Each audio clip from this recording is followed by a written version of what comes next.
প্রিয় দর্শক, আপনাদের শুভেচ্ছা জানাচ্ছি। ইউনিভার্সাল মেডিকেল আজকের সংবাদপত্রে আপনাদের স্বাগত জানাচ্ছি। আমি মীর মাসরুর জামান। সংবাদপত্রের পর্যালোচনা ভিত্তিক নিয়মিত এই আয়োজনে আজ আমাদের সঙ্গে রয়েছেন সিনিয়র সাংবাদিক মঞ্জুরুল আহসান বুলবুল। আমরা স্বাগত জানাচ্ছি আপনাকে আমাদের মধ্যে। তো প্রথমে সংবাদপত্রের শিরোনামগুলো দেখি, তারপর আলোচনা শুরু করছি। দৈনিক ইত্তেফাক, গ্যাস কিনতে ব্যয় বাড়বে 4 গুণ। গুরুত্বপূর্ণ ব্যক্তিদের ফোন নম্বর থেকে কল করে অর্থ আদায়, মোবাইল ফোন স্পুফিং চক্রের 9 সদস্য গ্রেফতার। বাংলাদেশ প্রতিদিন, ওদের আর ফেরার পথ নেই, পরিবার পরিজন নিয়ে আইএসএ, বিমান ও স্থলবন্দরে সর্বোচ্চ সতর্কতা। সংহতি সম্পৃক্ততা বাড়ালো বাংলাদেশ ও ফিলিস্তিন। মানবজমিন, রাগিব আলী ও ছেলের 14 বছর কারাদণ্ড। আমাদের সময়, সর্বোত্তমের সন্ধানে যাচাই বাছাই, সোমবারের বৈঠকে 10 জনের নাম চূড়ান্ত করবে সার্চ কমিটি। সকালের খবর, মিরেশ্বরায়ে বিশেষ অর্থনৈতিক অঞ্চল স্থাপনে আগ্রহী ভারত। যায় দিন, স্বাভাবিক পরিস্থিতিতে বিনিয়োগে স্থবিরতা, বিদ্যুৎ উৎপাদন বাড়লেও সঞ্চালন স্বাভাবিক নয়।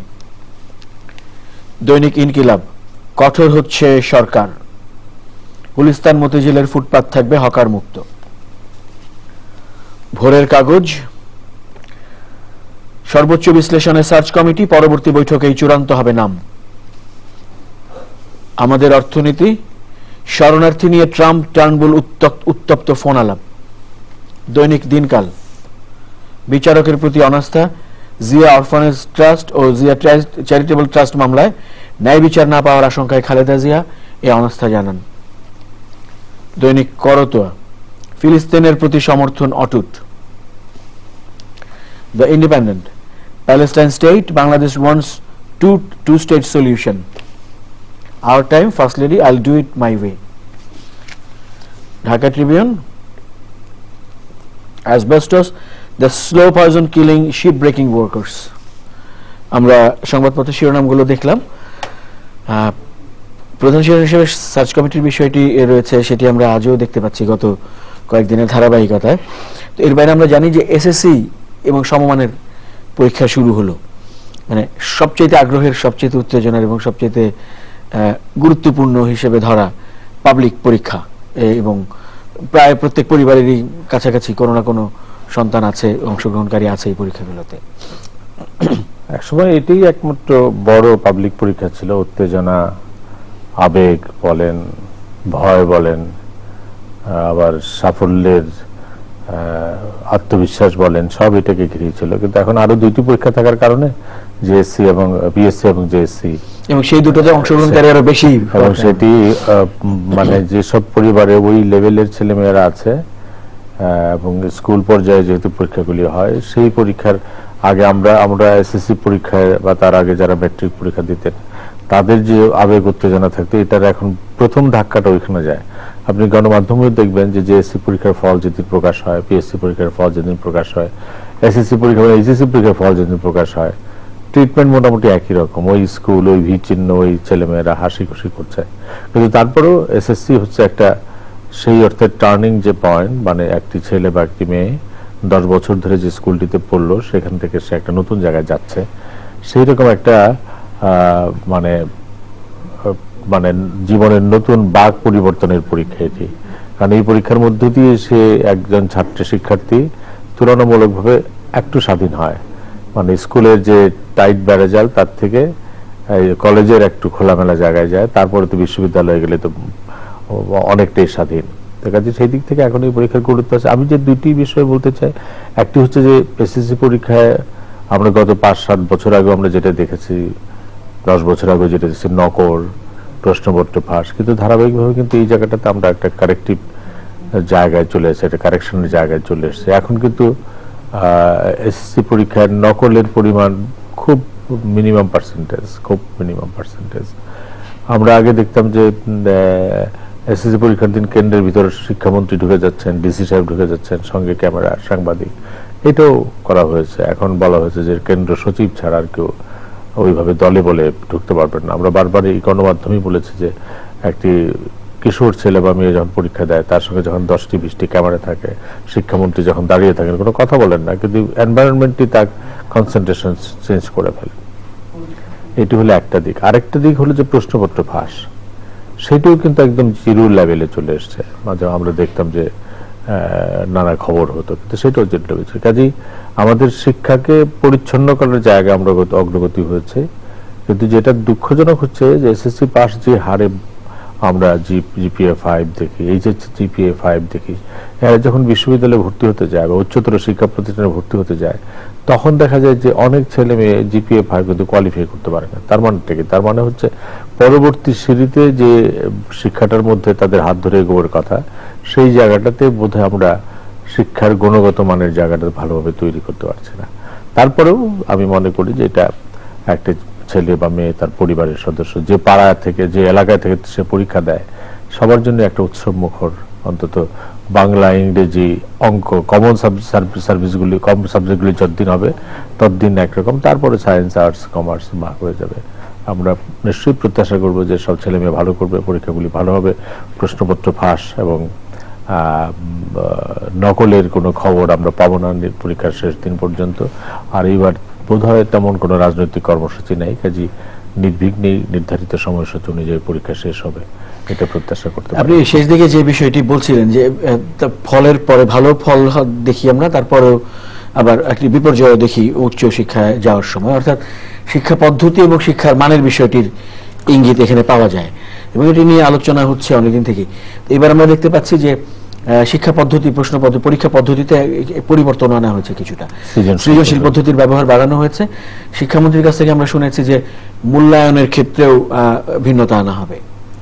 আনা হোক, মানে আমরা তো শিক্ষার বিষয়বস্তু কেন্দ্রিক পরিবর্তন আনা উচিত, পদ্ধতিগত আনা উচিত, কিন্তু দুইটা দিকে খেয়াল রাখতে। একটা হলো যে হঠাৎ করে যাতে না করা হয়, যে একটা ছেলে বা মেয়ে যাতে মানে সেই বিষয়ে প্রস্তুতি নেওয়ার পর্যাপ্ত সময় পায়। আরেকটি হচ্ছে যে শিক্ষকরাও যাতে এটার সাথে টিউন হয়। শিক্ষা মন্ত্রণালয় একরকম ভাবলেন, তার শিক্ষকরা প্রস্তুত হলো না বা শিক্ষা প্রতিষ্ঠানগুলি প্রস্তুত হলো না, অথচ আমরা কিশোরমতি, কোমলমতি ছাত্রছাত্রীর উপর চাপিয়ে দিলাম বিষয়টা যাতে সেই রকম না হয়।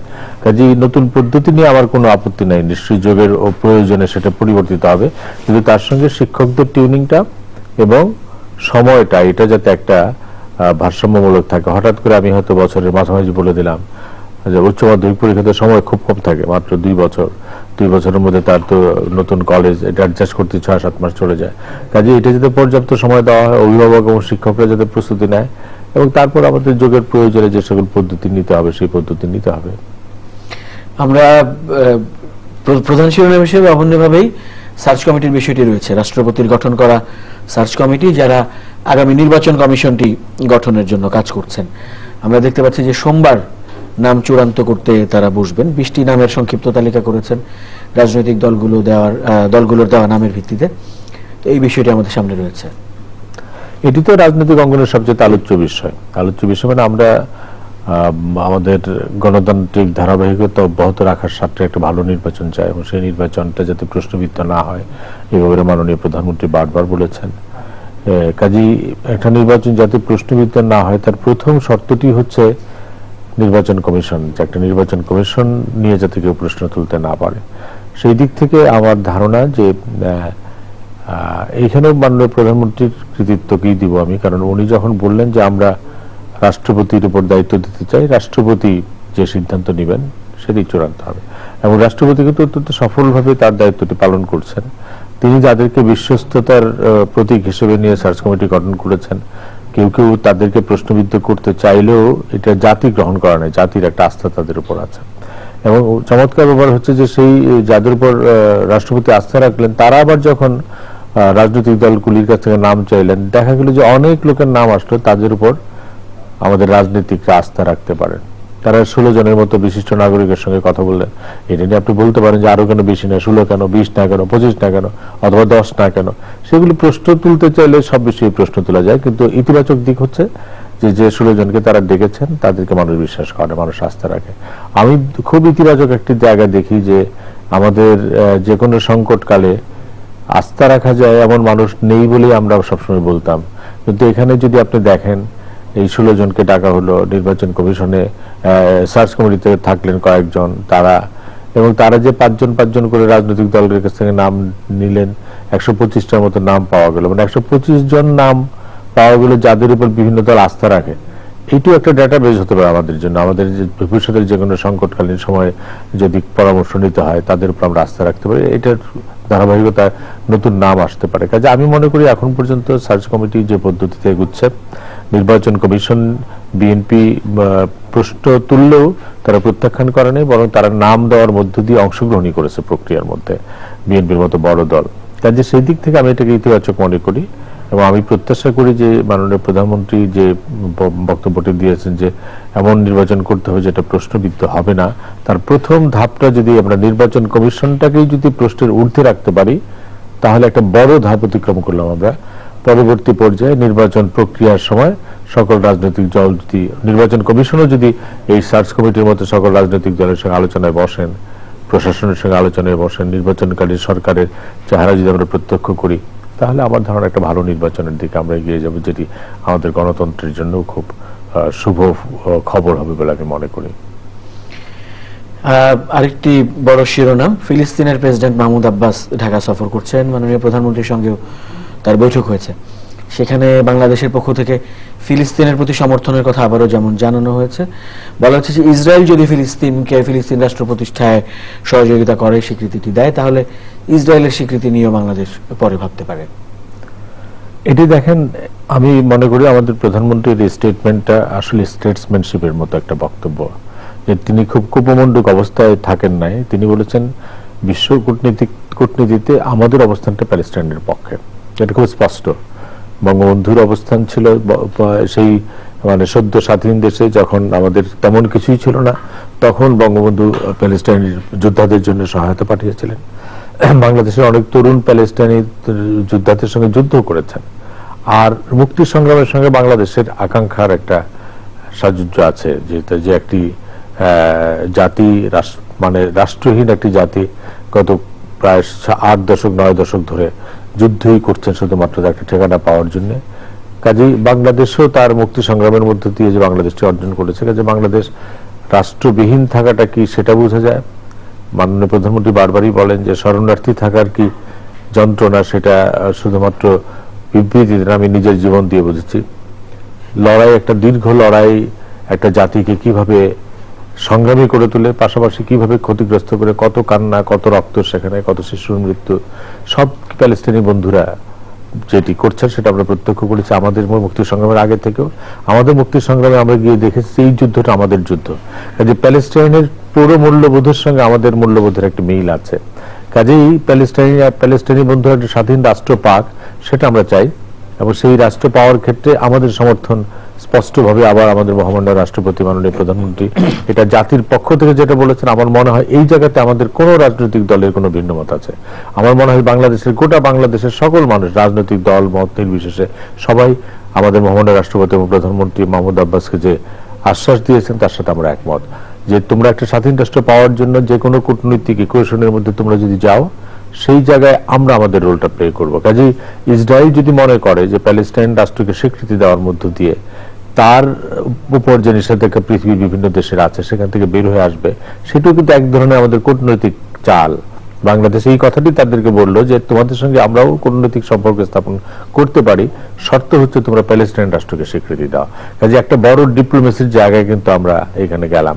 কাজেই শুধুমাত্র আমরা প্যালেস্টাইনের মুক্তি সংগ্রামকে সহায়তা করছি তা না, তাদের রাষ্ট্রের ঠিকানা এবং মাহমুদ আব্বাসের এই সফরটি খুবই গুরুত্বপূর্ণ। মানে ইতিমধ্যেই জাতিসংঘে প্যালেস্টাইনকে স্বীকৃতি দেওয়ার জন্য প্রস্তাব এসছে, এবং সেই প্রস্তাবে অনেকগুলি রাষ্ট্র স্বাধীন প্যালেস্টাইন রাষ্ট্রকে স্বীকৃতি দিয়েছে। কাজেই বিশ্ব কূটনীতির এই যে মানে চেহারাটা আমরা প্রত্যক্ষ করছি, সেখানে বাংলাদেশ তার নিজস্ব ধ্যান ধারণা থেকে একটা কূটনৈতিক জায়গায় গেল, এবং প্যালেস্টাইনের এই স্বাধীন রাষ্ট্র প্রতিষ্ঠার সংগ্রামে আমরা জেনারেশনের পর জেনারেশন সম্পর্কিত। আমরা মনে করি যে মানে আমাদের চোখের সামনে ইয়াসির আরাফাতের নেতৃত্বে আমরা প্রত্যক্ষ করেছি, মাহমুদ আব্বাসের হাত ধরে যদি স্বাধীন প্যালেস্টাইন রাষ্ট্র প্রতিষ্ঠিত হয়, সেই বিজয়টির সাথে বাংলাদেশেরও একটা বিজয় অর্জন হবে বলে আমি মনে করি। অনেক ধন্যবাদ জনাব মঞ্জুরুল হাসান বুলবুল আজকে সময় দেওয়ার জন্য। প্রিয় দর্শক, আপনাদেরও ধন্যবাদ আমাদের সঙ্গে থাকার জন্য। ভালো থাকবেন সবাই। ইউনিভার্সিটি